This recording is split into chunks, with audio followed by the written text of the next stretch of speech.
আসন্ন লোকসভা নির্বাচনের আগে আমরা বারংবার দেখেছি বিভিন্ন রাজনৈতিক মহল থেকে ইডির ভূমিকা নিয়ে প্রশ্ন উঠেছে। তবে এবার নির্বাচনে সরাসরি কাজ করবে ইডি। বেনজির পদক্ষেপ জাতীয় নির্বাচন কমিশনের। নির্বাচনের কাজে যুক্ত নতুন 6টি এজেন্সি। নির্বাচনের আয় ব্যয় নজরদারি চালাবে এনফোর্সমেন্ট ডিরেক্টরেট। জেলা ভিত্তিক ইন্টেলিজেন্স কমিটি কমিশনের। আমাদের সঙ্গে রয়েছেন আমাদের প্রতিনিধি মৈত্রীর কাছে যাব। মৈত্রী, নির্বাচন কমিশনের এই ইডি কে যুক্ত করা এই মুহূর্তে কতটা গুরুত্বপূর্ণ এবং এটা নিয়ে তৃণমূলের আপত্তি কেন?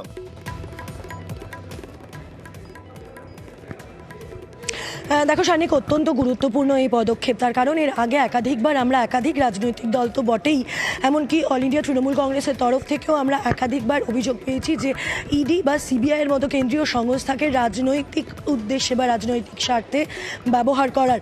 এবং সেক্ষেত্রে দাঁড়িয়ে এবার এর ইলেকশন কমিশনের যে নির্দেশ, সেখানে কি দেখা যাচ্ছে সেখানে, এবং আমরা দেখেওছি যে ইডি একাধিক আর্থিক দুর্নীতি মামলায় তারা তদন্ত করছে এবং সেই অভিযোগ একাধিক ক্ষেত্রে উঠেছে। এবার ইলেকশন কমিশন তারা কি সিদ্ধান্ত নিয়েছেন? তারা সিদ্ধান্ত নিয়েছেন যে টাকার লেনদেন, সেই লেনদেনের উৎসটা কোথা, টাকার লেনদেন তো বটেই, সেই অর্থ কোথা থেকে আসছে, কাদের থেকে আসছে, সেই দিকেও কিন্তু নজরদারি চালাবে এনফোর্সমেন্ট ডিরেক্টরেট। এর আগে কি হতো? এর আগে নির্বাচন কমিশনের নিজস্ব টিম থাকতো, যাদের নিজস্ব আধিকারিকেরা থাকতেন, যারা আর্থিক লেনদেনের বিষয়টাতে নজরদারি চালাতেন। কিন্তু এবার একেবারে সরাসরি এনফোর্সমেন্ট ডিরেক্টরেটকে ইনক্লুড করা হয়েছে, যেখানে এনফোর্সমেন্ট ডিরেক্টরেট তারা এই যে অর্থের লেনদেন হচ্ছে সে তার উৎস কি, কাদের থেকে একজন প্রার্থী এই টাকাগুলি পাচ্ছেন, সেই উৎস তারা দেখবেন এবং তারা ইন্টারভেন করতে পারবেন। এবং এমনকি ইসিআই কিছুক্ষণ আগে যে সাংবাদিক বৈঠক করেছে, সেখানেও কিন্তু তারা উল্লেখ করেছেন যে এই যে এনফোর্সমেন্ট এজেন্সিগুলো রয়েছে, অর্থাৎ যে 22টি এনফোর্সমেন্ট এজেন্সি রয়েছে, যার মধ্যে অন্যতম এনফোর্সমেন্ট ডিরেক্টরেট, তারা কিন্তু সরাসরি কত টাকা তারা সিজ করছে, কোথা থেকে সিজ করছে, সেই রিপোর্ট তারা সরাসরি অ্যাপে আপলোড করতে পারবেন। ফলে তারা কিন্তু একটা কোথাও একটা গিয়ে তাদেরকে তারা নিজেরা যাতে ইন্ডিপেন্ডেন্টলি কাজ করতে পারেন, সেই সুযোগ তাদেরকে দেওয়া হচ্ছে। এবং তার সঙ্গে সঙ্গে বারবার ফলে একই জায়গায়, ফলে এটা খুব পরিষ্কার হয়ে যাচ্ছে যে একজন প্রার্থী তিনি একেবারে সাধারণ মানুষের থেকে দ্বারা নির্বাচিত হওয়ার আগে থেকেই কিন্তু তিনি ইডির নজরদারিতে থাকবেন। এবং এই জায়গাটি দাঁড়িয়ে তৃণমূল আমরা দেখেছি বারংবার এই এনফোর্সমেন্ট ডিরেক্টরেটের ভূমিকাকে নিয়ে প্রশ্ন তুলেছে। তাই এই ভোটে যদি ইডি এত সক্রিয় ভূমিকায় থাকে, সেক্ষেত্রে রাজ্যের শাসক দল তৃণমূলের তরফে কি অভিযোগ করা হবে সেক্ষেত্রে? একেবারে দেখো, অল ইন্ডিয়া তৃণমূল কংগ্রেসের পার্লামেন্টারি কমিটি ইতিমধ্যেই কিন্তু তাদের প্রতিবাদপত্র তারা জমা দিয়েছেন ইলেকশন কমিশন অফ ইন্ডিয়ার কাছে। গত 26শে ফেব্রুয়ারি তারা গিয়ে সেই তাদের আপত্তি যে রয়েছে এনফোর্সমেন্ট ডিরেক্টরেটকে ইনক্লুড করার ক্ষেত্রে, যে জেলাভিত্তিক অর্থাৎ ডিস্ট্রিক্ট ইন্টেলিজেন্স কমিটি যেটা তৈরি করা হচ্ছে, যেখানে আয়কর বিভাগ যেমন রয়েছে, এক্সাইজ ডিপার্টমেন্ট রয়েছে, জিএসটি ডিপার্টমেন্ট রয়েছে, সেখানেই এনফোর্সমেন্ট ডিরেক্টরেটকে যুক্ত করার বিষয় কিন্তু তারা তাদের আপত্তি জানিয়ে এসছেন। কি যুক্তি দিয়েছেন তারা? তাদের বক্তব্য হচ্ছে যে এনফোর্সমেন্ট ডিরেক্টরেট এবং সিবিআই এর যারা শীর্ষ নেতৃত্ব রয়েছেন বা মাথারা রয়েছেন, তাদের টেনিওর 3 বছর করে দেওয়া হয়েছে এবং 2022 সালে তাদেরকে পিএমএল এর তদন্তের ক্ষেত্রে তাদেরকে ইনক্লুড করা হয়েছে, তাদের দায়িত্ব দেওয়া হয়েছে। ফলে তৃণমূল কংগ্রেসের তরফ থেকে আশঙ্কা প্রকাশ করা হচ্ছে যে প্রার্থীদের ওপর চাপ সৃষ্টি করবে এই এনফোর্সমেন্ট ডিরেক্টরেটের উপস্থিতি এবং তারা রাজনৈতিক স্বার্থে তাদেরকে ব্যবহার করা হবে। সেই জায়গা দাঁড়িয়ে কিন্তু তৃণমূলের তরফ থেকে আপত্তি জানানো হয়েছে। আমরা আরেকটা ছোট্ট প্রশ্ন, সেটা হচ্ছে তুমি একটু আগেই বলছিলে যে এর আগে এনফোর্সমেন্ট ডিরেক্টরেটকে ইনক্লুড করার আগে পর্যন্ত, এর আগে যত ভোট হয়েছে, সেক্ষেত্রে ইসিআই এর তরফে নিজস্ব টিম দিয়ে এই কাজটা করানো হতো। সেক্ষেত্রে এবার এই ইডি কে অ্যাড করার ক্ষেত্রে কি মনে করা হচ্ছে কোনো এটা লার্জ স্কেলে এই আর্থিক লেনদেনের বিষয়টা এখন বেশি গুরুত্বপূর্ণ হয়ে দাঁড়াচ্ছে বলেই ইডির মতো সংস্থার হাতে এই দায়িত্ব দিতে বাধ্য হচ্ছে এনফোর্সমেন্ট ডিরেক্টরেট, ইলেকশন কমিশন? দেখো, ইলেকশন কমিশনের তরফ থেকে এই প্রশ্নের স্পষ্ট জবাব না মিললেও এটা কিন্তু সহজেই বোঝা যাচ্ছে, কারণ তাদের বক্তব্যে বারবার করে উঠে আসছে আর্থিক লেনদেনের ওপর নজর দেওয়া, টাকা কোথায় থেকে কোথায় যাচ্ছে সেই দিকে নজর দেওয়া, টাকার উৎস কি সেই দিকে নজর দেওয়া, সেই কথাগুলো বারবার। সঙ্গে থাকো একটু, আমাদের সঙ্গে এই মুহূর্তে রয়েছেন তৃণমূল কংগ্রেস নেতা জয়প্রকাশ মজুমদার। আমি জয়প্রকাশ বাবুর কাছে যাব। জয়প্রকাশ বাবু, আমরা যে ছবিটা দেখতে পাচ্ছি এনফোর্সমেন্ট ডিরেক্টরেটের ভূমিকা নিয়ে তৃণমূল কংগ্রেস এর আগেও অনেক অভিযোগ করেছে, তাদের ভূমিকা নিয়ে প্রশ্ন তুলেছে। কিন্তু এবার ইলেকশন কমিশন অফ ইন্ডিয়া তারা এই ভোটে সরাসরি কাজে লাগাচ্ছে এনফোর্সমেন্ট ডিরেক্টরেটকে। তারা বলছেন আর্থিক লেনদেন সহ বিভিন্ন বিষয়ে এনফোর্সমেন্ট ডিরেক্টরেট এবার নজর রাখবে। সেটাকে আপনারা তৃণমূল কংগ্রেস কিভাবে দেখছেন? দেখুন, আজকে নির্বাচন কমিশনের ফুল বেঞ্চ পশ্চিমবঙ্গে এসে যে সাংবাদিক সম্মেলন করেছেন, তাতে মূলত যে কথাগুলো বলেছেন তাতে নতুনত্ব কিছুই নেই। দু একটি জায়গা ছাড়া সবই হচ্ছে যে আগের যে প্রোটোকল, যে ব্যবস্থা, সেটারই পুনরাবৃত্তি করেছেন। এগুলো আগেও ছিল, এখনো আছে। কিন্তু দুটো জায়গায় আমরা দেখতে পাচ্ছি নির্বাচন কমিশন এমন একটা ব্যবস্থা নিতে চলেছে যেখানে মূল লক্ষ্য হচ্ছে উৎসবের বদলে এই ভোটের উৎসব না করে ভোটের ভয়াবহতা একটা মানুষের মনে একটা ভয় ঢুকিয়ে দেওয়া, বিশেষ করে পশ্চিমবঙ্গের ভোটারদের মধ্যে। তার কারণ হচ্ছে যে আগে থেকেই বারবার বলা 950 কোম্পানি আমরা সিআরপিএফ আনবো, এবং তারা সব জায়গায় এখনো নির্বাচন ঘোষণা হয়নি, ডিপ্লয়মেন্ট হয়ে গেছে। কার আন্ডারে ডিপ্লয়মেন্ট হয়েছে? কারণ নির্বাচন কমিশন তো এখনো দায়িত্ব নেয়নি, কোনো জায়গায় দায়িত্ব নেই। তারা সেই জায়গায় এই যারা ডিপ্লয়েড হচ্ছে নির্বাচন ঘোষণার আগে, এমসিসি বলবৎ হওয়ার আগে, মানে মডেল কোড অফ কন্ডাক্ট বলবৎ হওয়ার আগে তারা কার আন্ডারে এইসব করছে? সুতরাং মানুষকে ভয় দেখানোর একটা প্রচেষ্টা চলছে বিজেপি সরকারের এই নির্বাচন কমিশনের মাধ্যমে। শীতলকুচির কথা আমরা ভুলে যাইনি। আর আরেকটি জায়গা যেটা হয়েছে সেটা হচ্ছে ইডির ভয় দেখানো। দীর্ঘদিন ধরে ইডির ভয় দেখানো হচ্ছে, বারবার সকলকে ইডি পাঠিয়ে দেব।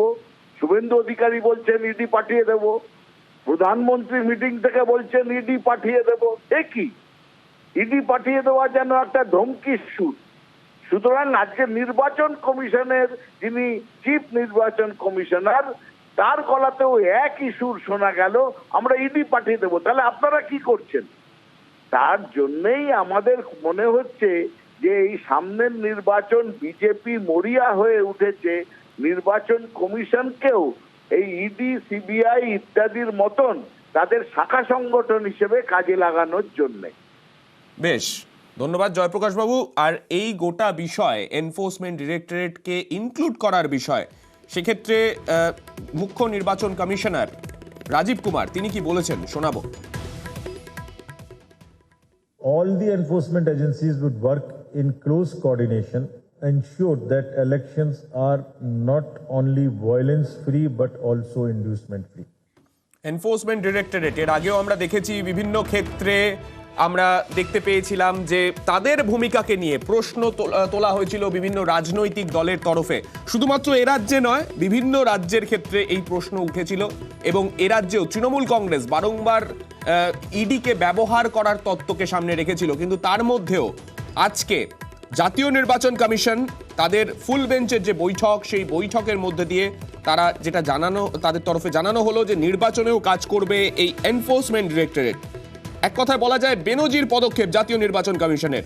নির্বাচনের কাজে যুক্ত নতুন 6টি এজেন্সি, নির্বাচনের আয় ব্যয়ে নজরদারি চালাবে ইডি, এবং জেলা ভিত্তিক ইন্টেলিজেন্স কমিটি তৈরি করছে কমিশন। আমাদের সঙ্গে রয়েছেন বিজেপি নেতা শ্রমিক ভট্টাচার্য। শ্রমিক বাবু, জয়প্রকাশ মজুমদার তৃণমূল নেতা, তিনি আমাদেরকে একটু আগেই প্রতিক্রিয়া দিতে গিয়ে যেটা বলছিলেন যে ইডি দিয়ে সবসময় ভয় দেখানোর একটা চেষ্টা চলে, এবং এতদিন পর্যন্ত যেটা বিজেপি করে এসছে, দেশের প্রধানমন্ত্রী করে এসেছেন, সেই জিনিসটাই কোথাও নির্বাচন কমিশনের তরফেও করা হচ্ছে। সেই বিষয়ে আপনারা কি বলবেন? ইডিকে যে এই নির্বাচনের কর্মকাণ্ডে ইনক্লুড করা হলো, এই বিষয়ে আপনাদের প্রতিক্রিয়া কি? দেখুন, নির্বাচন কমিশনের দায়িত্ব হচ্ছে মানুষকে ভয়মুক্ত, অবাধ, শান্তিপূর্ণ নির্বাচন উপহার দেওয়া।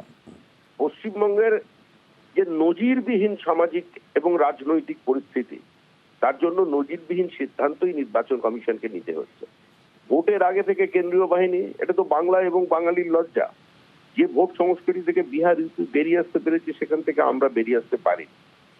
এরপরে এ রাজ্যের বিভিন্ন নির্বাচন রক্তাক্ত হয়ে গেছে। ভোট পরবর্তী হিংসা, হাইকোর্টের নির্দেশে সিবিআই তদন্ত, পুলিশের চরম অসহযোগিতা, সাক্ষীদের ভয় দেখানো, প্রমাণ লোপ করে দেওয়া, পরিস্থিতির ওপরে একটা দুর্বিষহ ব্যবস্থা চাপিয়ে দেওয়া মানুষের ওপরে, সমস্ত কিছুর সঙ্গে আজকে নির্বাচন কমিশন পরিচিত আছে। পঞ্চায়েত নির্বাচনও দেখেছেন, একদম বেলা শেষে বিভিন্ন বিডিওকে দিয়ে ভোট লুট দেখেছে, রক্তাক্ত নির্বাচন হতে দেখেছে। এই জায়গায় দাঁড়িয়ে আজকে নির্বাচন কমিশন যদি তার দায়িত্ব পালন করেন, কারণ যে রাজ্যটা দুর্নীতির পঙ্কিলতায় আকণ্ঠ নিমজ্জিত, যে রাজ্যে 40,000 শিক্ষকের চাকরি বিক্রি হয়ে গেছে, যেখানে প্রাকৃতিক সম্পদ লুট হচ্ছে, যেখানে মানুষের খাবারকে কেড়ে নিয়ে সেখানকার বেশ। 20,000 কোটি অন্য রাজ্যে চলে যাচ্ছে, তো সেখানে নির্বাচন কমিশনকে তো কিছু নজিরবিহীন কঠোর সিদ্ধান্ত নিতে হবে। তারা নিয়েছেন। ধন্যবাদ শ্রমিক বাবু। আর এদিকে শুধুমাত্র এনফোর্সমেন্ট ডিরেক্টরেট নয়, এই ভোটে সক্রিয় ভূমিকায় দেখা যাবে কেন্দ্রীয় গোয়েন্দাদেরও। কেন্দ্রীয় বাহিনীর যারা গোয়েন্দা সংস্থা রয়েছে তাদের সক্রিয় হওয়ার নির্দেশ। আমাদের দেশের যে আধা সেনা অর্থাৎ বিভিন্ন যে কেন্দ্রীয় বাহিনী রয়েছে, সেই কেন্দ্রীয় বাহিনীর সঙ্গে বৈঠকে নির্দেশ দেয়া হলো কমিশনের তরফে। বাহিনীর নিজস্ব ইন্টেলিজেন্স নেটওয়ার্ককে কাজে লাগানোর পরামর্শ, অর্থাৎ রাজ্যের পুলিশ এবং অফিসারদের তথ্যে ভরসা নয়, এমনটাই স্পষ্ট করা হচ্ছে কমিশনের তরফে। আমাদের সঙ্গে রয়েছেন আমাদের প্রতিনিধি সোমরাজ। সোমরাজের কাছে একবার যাব। সোমরাজ, এক্ষেত্রে রাজ্য পুলিশের যে ইন্টেলিজেন্স নেটওয়ার্ক রয়েছে, সেই নেটওয়ার্কের ওপর কোথাও কি একটা অনাস্থা পেশ করা হলো এই জাতীয় নির্বাচন কমিশনের তরফে?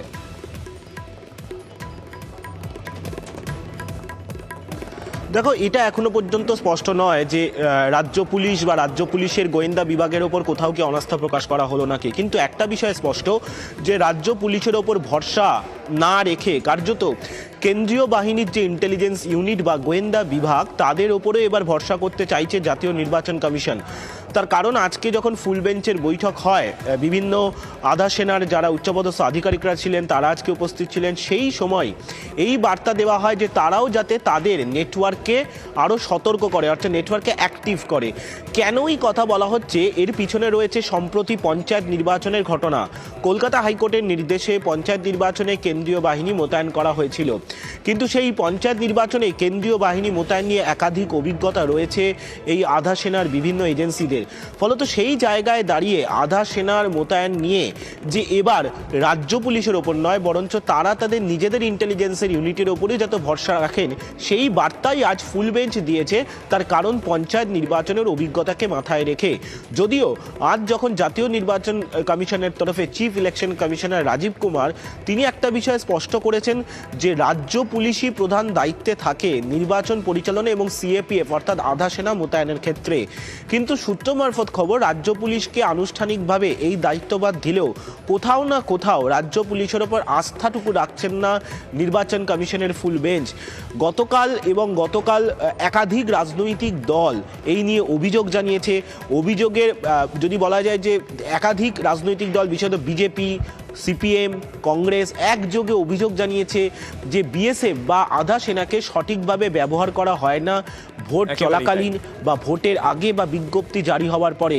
তাই মনে করা হচ্ছে বিভিন্ন রাজনৈতিক দলের অভিযোগকে মান্যতা এবং তার সঙ্গে নির্বাচন প্রক্রিয়াকে যাতে আরও সুষ্ঠুভাবে সম্পন্ন করা যায় এবং আধা সেনা যাতে সঠিকভাবে মোতায়েন হয়, শুধুমাত্র ভোট গ্রহণ কেন্দ্রে নয়, অঞ্চলে অঞ্চলেও যাতে রুটমার্চ সঠিকভাবে হয় নির্দিষ্ট অঞ্চল ধরে, সেই জন্যই আধা সেনার বিভিন্ন এজেন্সির যে ইন্টেলিজেন্স নেটওয়ার্ক রয়েছে তাকে অ্যাক্টিভ করার কথা বলছে নির্বাচন কমিশনের ফুল বেঞ্চ। ধন্যবাদ Somraj.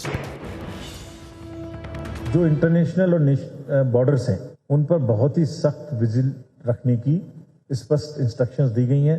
Police check post, forest check post, excise check post, custom check post and in total there would be around 151 check post. SSB, BSF और other agencies, customs, excise and narcotics, ये भी बहुत सख्त तरीके से इन दिनों में बॉर्डर पे चेक वाल रखेंगे। मनी पावर पर, बॉर्डर से किसी भी तरीके की ड्रग आने पर, लोगों के इधर से उधर आने पर सख्त से सख्त कार्रवाई करेंगे। कार्रवाई भी छोटे लोगों के साथ साथ बड़े लोगों पर करें, जो किंग पिन्स हैं उन पर करें। राज्य में जितने भी हेलीपैड्स हैं, एयरपोर्ट्स हैं, उन पर स्ट्रिक्ट विजिल रहेगी, चेकिंग होगी, उन पर फोर्स रहेगी। डिस्ट्रिक्ट मजिस्ट्रेट्स भी जब हेलीकॉप्टर्स को या प्लेन्स को अपने अपने एरिया में उतरने की परमिशन देंगे तो वो इनकम टैक्स को बताएंगे। वेयर हाउसेज जितने भी हैं उस पर जीएसटी देखभाल रखेगी।